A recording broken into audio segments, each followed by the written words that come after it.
Welcome back to another episode of the Corporate Cowboys podcast. As always, my name is Alex. Today's proof of life, it's Wednesday, y'all. April 12, 2023. In the form of this podcast, if you don't know by now, I always introduce it this way, folks. Get over it, right? It's a 30-minute window, a 30-minute free consultation. It's an ad hoc opinion, right? It's not advice. That's a disclaimer. I'll give that to you up front. None of what we distribute across this platform, none of the messaging should be construed to be legal advice, right? We do not condone or promote any wrongdoing or wrongful activity, though we might discuss it, right? Because who would we be if not corporate cowboys when discussing certain ethical or unethical practices in corporate or personal practices navigating through corporate. But if you haven't engaged us or retained us, we are not your lawyer. This is not legal advice. So take everything we say with a grain of salt. If the shoe fits, then, caveat, non-emptor, because you didn't buy it, right? So whether or not it fits you, it may not be tailored to you. We treat every single one of our clients as individual cases. And for that, we need extensive interviewing sometimes to get as much information as possible to then make an informed opinion and give advice if necessary, right? To keep them out of legal hot water or career hot water. Our question comes from r/career guidance. And they've flared it for advice. They're asking, I found out the guy I manage makes significantly more than me. How do I proceed? Damn, it sounds disappointing, to say the least. I found out the guy I manage makes significantly more than me. How do I proceed? To me, it sounds like you haven't taken advantage of opportunities to negotiate for yourself, right? If you're not receiving cost of living adjustments or not negotiating for them, at least because at this point you're waiting, right? I'm not sure if you're actively waiting, but you could be passively waiting, which you're just waiting in line and hoping that the company or your employer cashes you out on your seniority. They're like, yeah, Alex has been with us 2 or 3 or 5 or however many years. Yeah, we'll give him a cost of living adjustment. No.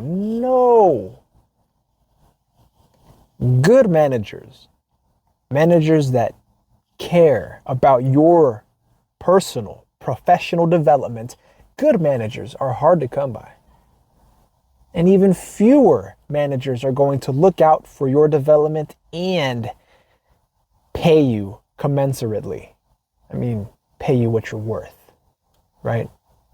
You have to advocate for yourself. You have to go out and promote yourself. That requires you being a consummate professional and not letting these opportunities fall by the wayside. Because now, you've been there enough time. You have some seniority. Otherwise, they wouldn't be giving you the responsibility, the duties to train a new hire or to train a subordinate. They wouldn't give you a subordinate. They wouldn't put you in a supervisory position if you didn't have the experience. But it doesn't mean that they have to pay you more.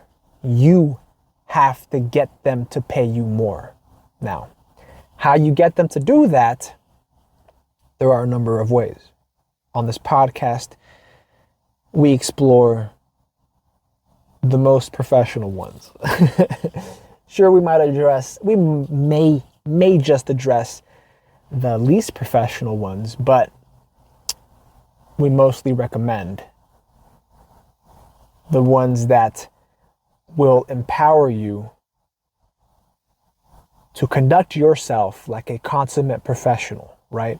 Not burn any bridges. If anything, add to the bridges that currently exist and open up more opportunity for you to develop yourself. Let me read on with this question because the body is a little long, so I'll try not to interrupt too much, okay? They write, the title pretty much says it all. All right, well, fuck, should I just not read it? But no, it says here for context, and context is what we want, right? So we'll get specific, may become more particular, more granular. And so the listener, should keep your ears attentive to whether or not this individual's circumstances somewhat reflect your own, or whether or not you could take away key points from their situation and superimpose them onto yours, depending on, what the recommendations are. Take notes and apply them where they're applicable if you find yourself in a similar position. If you don't have a circle to take this issue up with, you can bring it to us. We'd be more than happy to walk you through it. If you have a friend or a colleague, an associate, if you have a manager that you think you could refer to us, by all means, that's what we're here for. Anywhere from entry level to executive, on through middle management. I mean, reality is that everyone is entry level forever. You could lose your position from one day to the next. You think you got it made, and the next day, shit, you could be 6 feet deep, right? So they're writing here, for context, I work at a Fortune 500 company. Corporate. Chef's kiss. I've been with them for about 3 years, 2 as an intern, and 1 year full time. So 2 years as an intern and 1 year full time. I accepted a job offer in September 2021 without negotiating / looking around too much. I liked the company and the people I worked with, and the offer sounded fair based on the research I did. Okay, see, I was about to rail into them. But they did some research. Granted, they did not negotiate, they didn't look around too much, but they did some preliminary research, right? So they didn't go in with, wet powder and rusty steel. But it doesn't mean that they went in with a loaded piece even, right? So they could have had their fucking ammunition in the fucking trunk, their magazines in the glove box, and just fucking pieces strewn about their person, right? So not readily accessible, not actionable. They were just given an offer, and in their mind, they're like, yeah, that sounds fair. And they signed on. Reckless, right? Not doing your due diligence, reckless, but nonetheless, they did some research before agreeing to it, and in their mind, at the time, believed it to be fair. I mean, I don't know how fair you can get if you don't negotiate. If you accept the first offer that's given to you, always the first offer, it's going to be low. There is negotiation 101.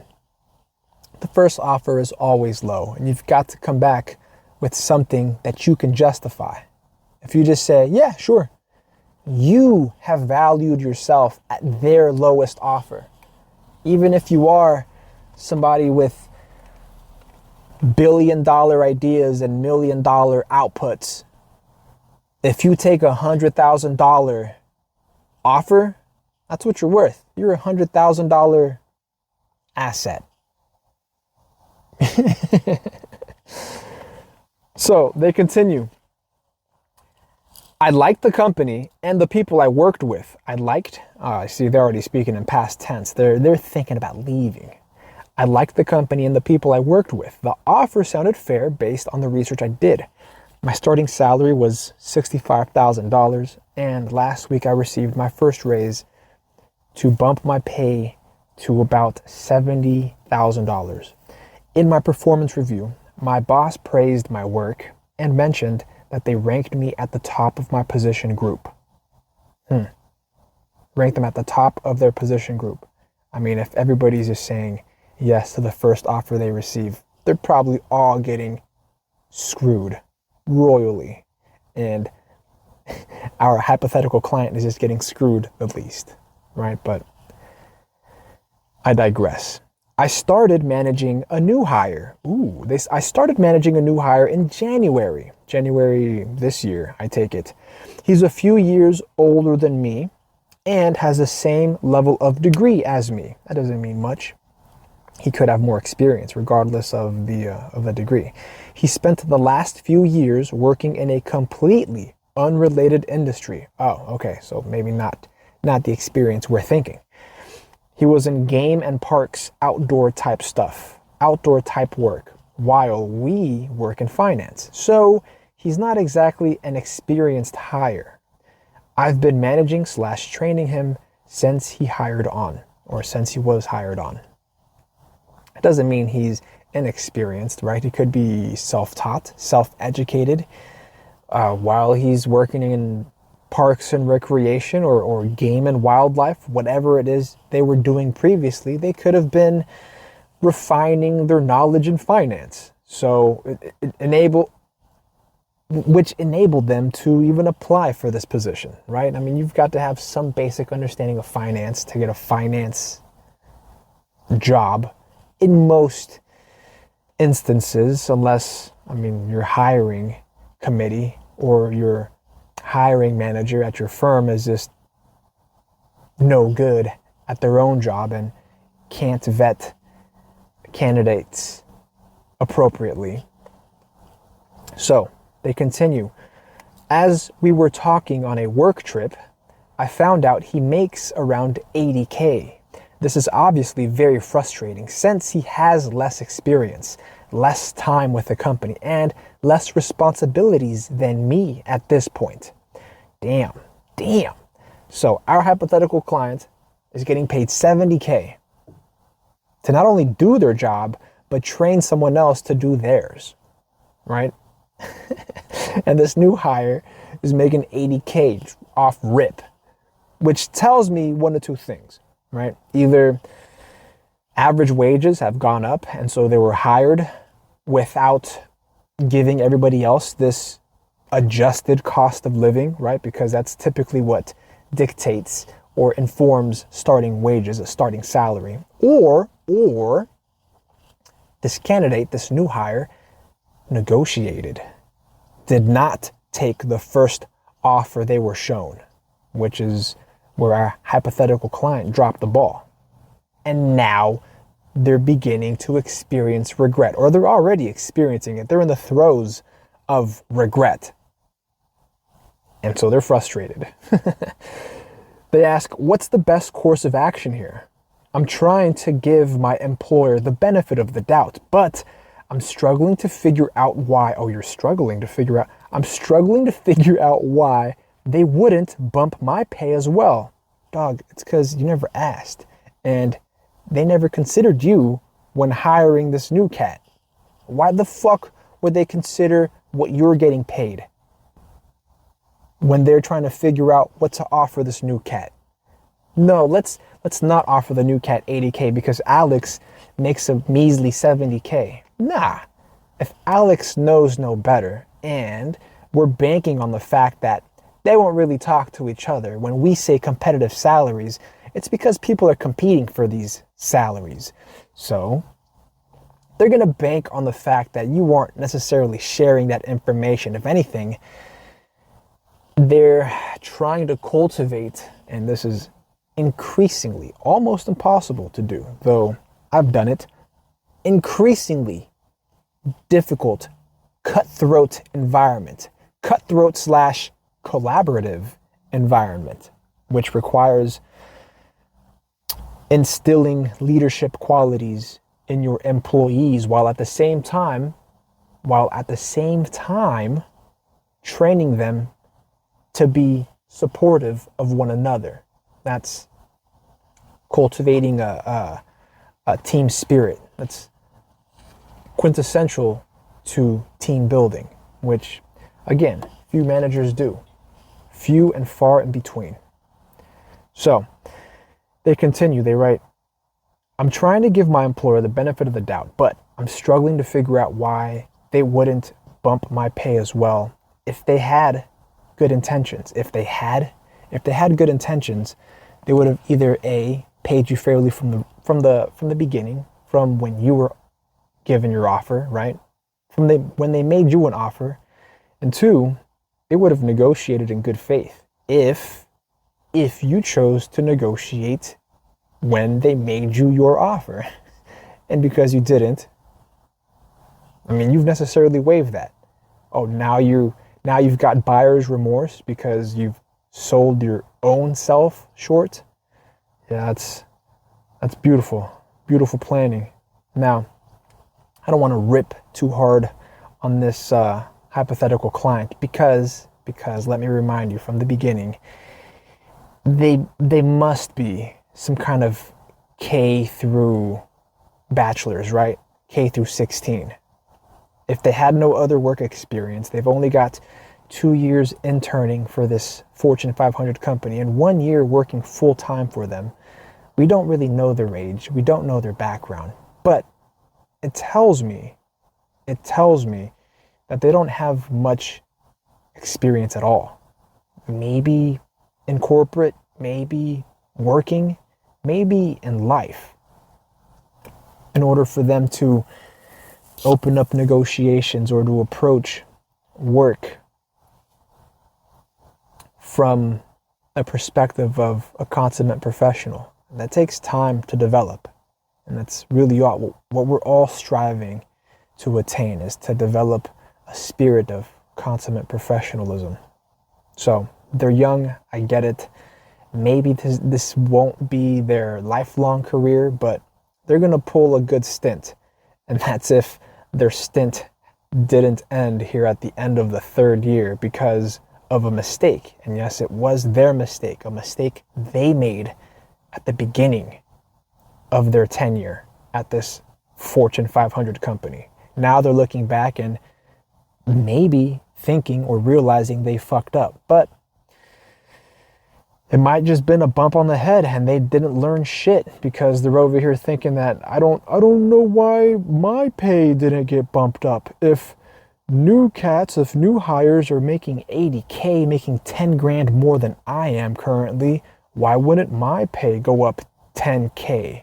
Or I would imagine they're thinking even more now, right? Because they're training this $80,000 cat and they're only making 70. So in their mind, they might think they're entitled to something like 90 or 95 or 100 or 110, 150. Who the fuck knows what they think they're entitled to, but they obviously can't justify it, or they would have done it in this body of contextual facts they're trying to give us. But it's the sense of entitlement with no justification that really drives this point home. Believing that the company is going to act fair.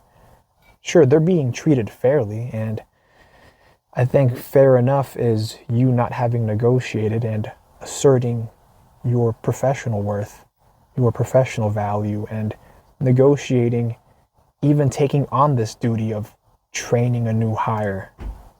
Did you consider reopening what your title would be and what you would be compensated if you're taking on this duty, these obligations to treat and train your subordinate? I doubt it. High key, doubt that. So, what's the best course of action here? They're saying, I'm trying to give my employer the benefit of the doubt. Already seen that. They say, I'm not in love with my job. I'm not in love with my job. Well, homie. And if you're not in love with the job, then you don't own shit.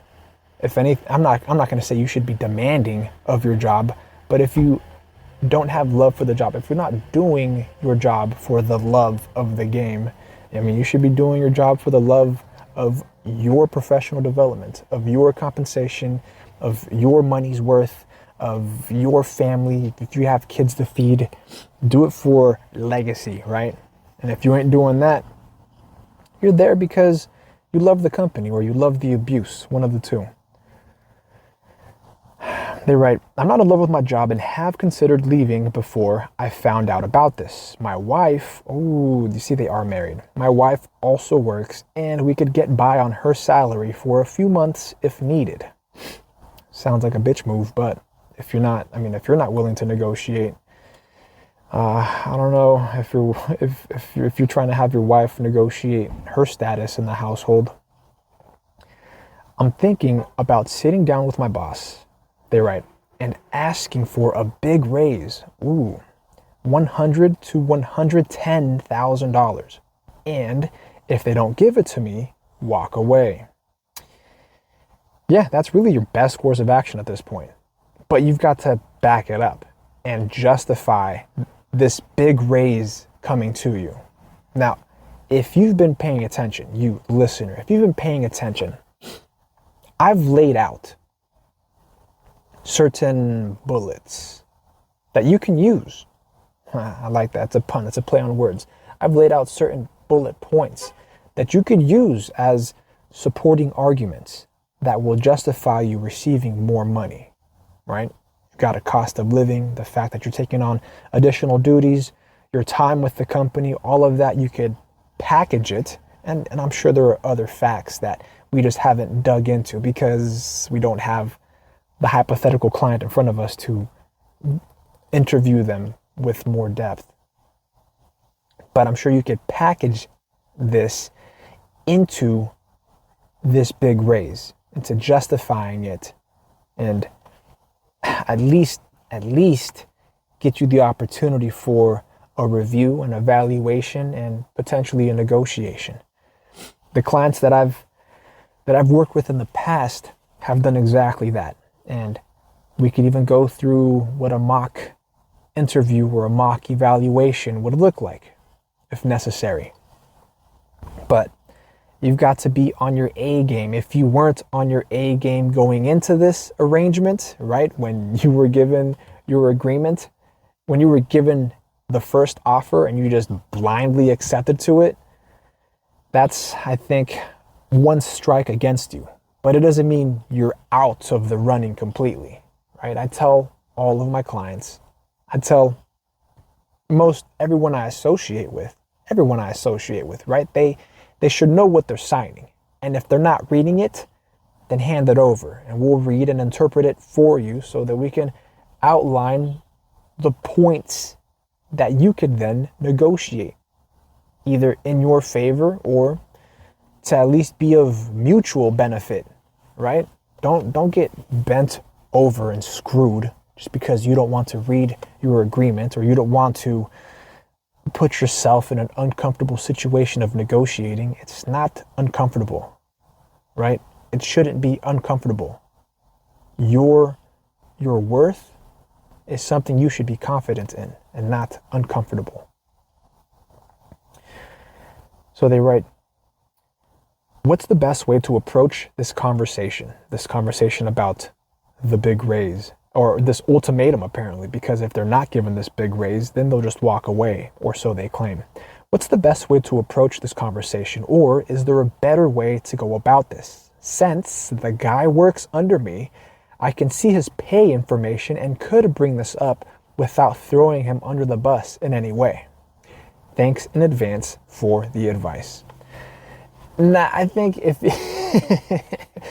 bringing up what somebody else makes, right? Because this other cat getting paid $80K, I don't think constitutes like the average, right? It's just the offer they were given or the offer that this person negotiated, right? Don't base what you want to be paid off of what somebody else is getting paid, right? What someone else eats does not make you shit. What someone else eats doesn't give you a stomach ache, right? So you shouldn't feel any type of way about what somebody else makes. Maybe it was poorly negotiated. Maybe they're in a completely, like, you don't know what the entirety of what their arrangement is even, right? I'm going out here in deep left field in the weeds, right? It could be that they're just passing through getting trained. They could be on the executive path, partnership path, and they're just getting trained in through the entry-level positions. Then they're going to move on to somebody else and get trained in that position. Something that you may not even be privy to. They might just be passing through. Right? So no, don't base the fact that somebody else is getting paid more or less in order to argue that you should be getting paid more or less. Obviously, it's going to be more, right? But no, don't justify your request or your negotiations around what somebody else has received. It should be backed with research of your own, right? Independent research, not just because you stumbled across a pay stub of theirs. You're like, oh, but Alex gets paid $80,000 a year. I should be getting paid $80,000 a year too because of fairness, because of equality. No, it won't fly. It won't fly. What else are you contributing to the company that justifies you receiving that money? Now, I think the ultimate ultimatum is going to be either you get the raise or you walk away to another company or to the competition. But again, this requires you reviewing your current employment agreement. And I low-key want to bank on the fact that if they gave you a standard offer going in, and now they're mounting on these responsibilities and these duties onto your plate, that they haven't updated any of their paperwork. Maybe you're low-key a middle manager or like an entry-level executive, like in the C-suite, right? You're going to be rubbing elbows with bigger corporate cats. And if they haven't updated the agreement with you or sat you down during an evaluation or a review, you're not bound to them by any extent of the imagination, like a non-disclosure or a non-compete. But that depends, right? From state to state, as well as the original agreement that you signed. So I'm going off on a tangent there, and that's more higher level strategy. Nonetheless, do not base your argument on the simple fact that Alex makes 80K, so I should make 100 or 110 because I'm training Alex. You don't fucking know. You don't fucking know what Alex is up to. Alex might just be passing through. You want to justify your raise with something quantifiable, metrics of your own that you are able to track through your position and how they impact the company's bottom line or the company's objectives and goals, right? Because it doesn't necessarily have to be the company's bottom line. I mean, I've seen instances where the company really isn't as profitable, and yet still executives inside are able to negotiate a pay raise for themselves. Something significant, more than just a cost of living adjustment. It's possible. It can be done. If you need help for that, that's what we're here for. You can find us on Instagram, DM us. I'm going to start the plugs if y'all want to navigate away. But if you want to find us or refer others to us, your associates, people in your circle, friends, family. We're on Instagram. That's at Corporate Cowboys with a Z. You can DM us. You could find us on Patreon. That's the Corporate Cowboys podcast. There are multiple tiers available to subscribe to, and some of them have a question and answer function that provides exclusive contact, exclusive communication to us. If you want to send a donation to keep this podcast free, by all means do that. And anything else goes to business expenses and legal fees, office supplies, stationery and paperweights of the professional kind. And write to us. Also, snail mail is always welcome. And packages, parcels, P.O. Box 3372, Rancho Cordova, California, 95741. You take care of yourselves.